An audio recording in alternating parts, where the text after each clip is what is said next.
Hey folks, this is Riker with a video on newly released action brawler Dungeons & Dragons Dark Alliance. We're gonna thank Wizards of the Coast for sponsoring this video, and I just had to jump at the opportunity to cover some Dungeons & Dragons stuff.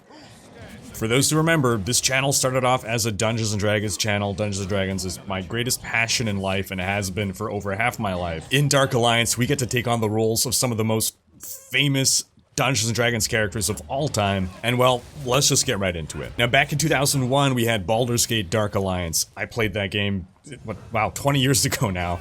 In 2004, we had Baldur's Gate Dark Alliance 2. Now we have Dungeons & Dragons Dark Alliance. It's a spiritual successor within that franchise, and so it's very approachable to newcomers. You don't have to have played the other games, you don't have to know anything about Dungeons & Dragons, but if you do know about Dungeons & Dragons, there's a lot of nice tie-ins. The game is set in Icewind Dale in the Forgotten Realms setting. You get to pick between one of 4 characters. You can also play multiplayer in a party of 4, taking on the role of, again, probably the most famous party in D&D that's almost as old as me. Written by R.A. Salvatore, you got Drizzt, the infamous dark elf that everyone in D&D wants to emulate. That covers your rogue gameplay archetype. That's who I'm playing right now. Dual wields blades, goes in for the sneak attack, has a toolkit that helps him sneak in, get into position, and then deal the damage. You can also play as Catti Bree. She's the most ranged character, bow wielder, probably the best support, at least healing character in the party. You can play as Brunor the dwarf. He's the tank, heavy armor. And then you also got Wolfgar, your melee bruiser. When you're playing single player, you can pick between any of these characters. You can swap between them. In multiplayer, again, up to 4-player co-op. And in the first free DLC this summer, they're going to be adding a 2-player couch co-op. That's going to be on PC, Xbox Series X or S, and PS5. And the game itself is also available on Xbox One and PS4. Gameplay, you're going through your dungeon levels, you're killing monsters, you're collecting loot. There's RPG elements, you level up your character. You got something of a skill tree. It's a feat tree. You gain feats. You can power up your character in different ways. You can select between different skills. The focus is definitely on the action combat, but there's all kinds of hidden secrets in the levels, little puzzles, traps, hidden areas, things to collect. Most likely the first time you run through one of these maps, you're probably not going to get everything. I mean, kudos if you do. But there's the main objective path, and then if you want to fully explore, you are rewarded for going into all the nooks and crannies, for overcoming the optional challenges, optional traps, and collecting more loot. Because at the end of the day, that's what all D&D players want to do, right? Collect more loot. The combat itself, very focused on combos. There's all manner of different combo attacks that you can do depending on the sequence in which you are performing your attacks. You can just mindlessly button mash if you want. You're not going to be as effective though as if you are mindful and doing the correct attacks at the correct time. There's different difficulties. Yeah, maybe being mindless about it can get you through difficulty 1, but you can ratchet up the challenge rating, and eventually, yeah, you're gonna have to think about what you're doing. Some special attacks are on something of a cooldown. You can't use them all the time. You replenish them slowly. Every character gets an ult as well. You're gonna see me using it a couple times here as Drizzt. For Drizzt, it's summoning Gwen, his panther companion. There's a whole blocking and parrying system. You're probably not seeing me do any of that. I have a very aggressive playstyle, but there's certainly room for if you really want to develop technical skill and ability in the game and you ratchet up the difficulty, you are rewarded for being good at the game. Once you complete a map, at the end you get to now look at all the rewards you picked up, all the loot, and there's an itemization system. You got set items, you have items with different affixes, so there's some choices to make in your gearing. You can see, for instance, here we got this set of epic gear. There's different tiers of loot, of course. This item here gives me a base amount of armor. As extra affixes, it gives me acid resistance, cold resistance, critical hit damage. And then you can see the set bonus. If I wear 3 items from this set, executions have a plus 25% chance to drop stamina fragments. 5-piece bonus, executions have a 50% chance to drop stamina fragments. 8-piece, 100% chance. Wait, 100% chance of granting invisible? Whoa. Or this ring here, Remora's Brotherhood ring. Again, your base armor, your affixes, crit damage, elemental protection, and then the set bonuses. 10% elemental penetration, up to 20 at the 5-piece, and then the 8-piece additionally unlocks, plus 40% bonus elemental damage on a critical hit. Then compare that to this rare helm here.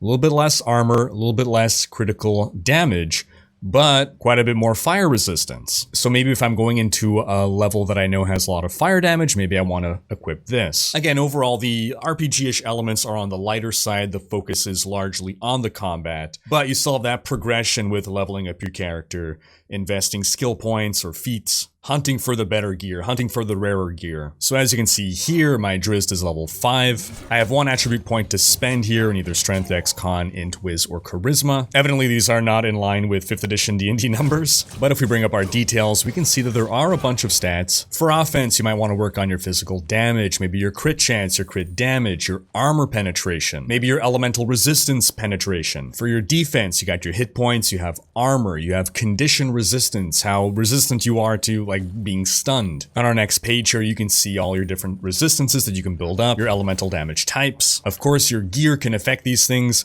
as well as where you put your attribute points. You have different consumable potions that you can drink. You have your health potions, of course. For most characters, that's going to be your main source of hit point recovery. Caddy Bree has a number of powers that can heal her teammates, but outside of that and healing potions, you'd be relying on the resting mechanic. A couple times during a mission, you'll have to come to a decision on whether you want to take a rest or forego the rest in order to gain better rewards. I'm always tempted to go for the higher rewards, but it means you're missing out on some heals, so it's that nice risk-reward factor there. Then you got the stamina potion, because your attacks will be draining stamina. You got your potion of heroism that fills your alt meter, and your elixir of cleansing removes debuffs and grants unstoppable, so if you're stunned or poisoned, you want to break that effect, you can do so. Then you get to choose your loadout of abilities. You can only have 2 selected. So here I have Battle Trance, which gives me Vampiric and Frenzy. That Vampiric gives me some life leech. Because I'm playing solo, I wanted an extra source of recovery. And then I got Blink. This is what makes me become invisible. I can move into position, get that sneak attack. But other powers include Cloud of Daggers. This punishes enemies that get close to you, or you can just run into a big group of enemies and have the daggers do their work. And there's also Fairy Fire. This inflicts conditions on monsters. More of a crowd control thing. If we go to the Moves tab here, you can see all your different list of maneuvers that you can do. All different combinations of attacking and movement. Will do different kinds of attacks that might do different things, like maybe a little bit of a heal, maybe a bit of a cooldown reduction, maybe it inflicts a bleed, maybe it inflicts a curse. There's really a lot to learn and explore when it comes to the different combos that you can possibly pull off. Or, you know, just button mash. Then for our feats, this is where you can spend feats in your feat tree. I haven't spent any because I'm a hoarder of feats. I'm terrible. In our expertise tree, if we start here, we got the healer feat. This is for party play when you are downed and then raised by a teammate. You'll be raised at 100% hit points instead of, I forget exactly how much, but you typically are brought back at less than full. Or you can go with Scavenger. This lets you find more potions, basically. Deeper down the Scavenger tree, you got Gold Find, cheaper merchant prices, the ability to hold more potions. Back on this side, stamina cost reduction for your evades, your dodges, more stamina, more cooldown reduction. In the Hunter tree, this is the more offensive tree. This is the one that I wanted to build into. 5% physical damage bonus, another 5%. On the left side, chunk more damage for airborne attacks. Drain enemy stamina, less stamina cost for your actions. On the right, damage bonus after dashing. I actually should do this because I dash a lot. 30% crit damage if you want to go with that sneak attack build. 8% crit chance. Then the Ranger tree, elemental resistance bonus, armor bonus, converts dexterity into armor, more max hit points, more armor after evading. In your little town hub here, this is when you can go to your vendor, spend your hard-earned rewards, upgrade your potions, unlock new item types like Alchemist Fire. The game's set to launch with, I believe, 21 missions. Each mission takes, if you're in a group and going efficiently, maybe 20-25 minutes. If you really want to fully explore everything, solve all the puzzles, unlock all the extra areas, could be double that. And then of course you can always replay these missions on higher and higher difficulty as you're leveling up, and you can tackle greater threats as you're getting better gear.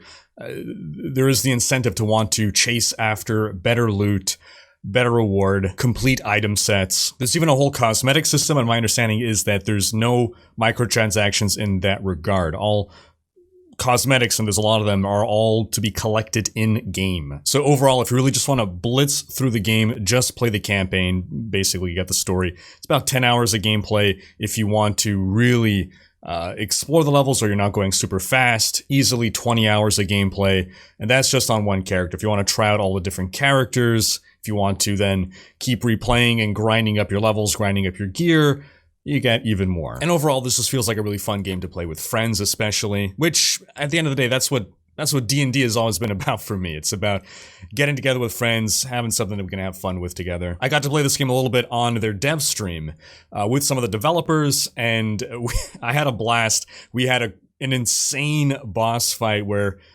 pretty much everyone was down, and I was playing as Caddybree, the support, and I was saving my party res for just the right time.